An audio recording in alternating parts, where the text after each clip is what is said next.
والإعدادي أهلا بكم. معانا سؤال مهم بيتكلم على الجذور، الجذر التربيعي والجذر التكعيبي. ركز معايا في السؤال ده. بيقول لك أي مما يأتي يساوي الجذر التكعيبي للجذر التربيعي لسالب 8 أس 2. هنا في كتير بيغلط في السؤال ده. ليه؟ هنا يجيب لك كذا جزئية.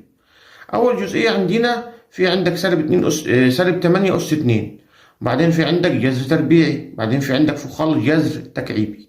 هنمسكها واحدة واحدة. من هنا أول حاجة هنفك السالب 8 أس 2. سالب 8 أس 2 لو أنت فكيتها طبعا التربيع بيلغي السالب، هتطلع معاك ب64. هنروح نجيب لها الجذر التربيعي الأول. الجذر التربيعي بتاعها بكام؟ ب8.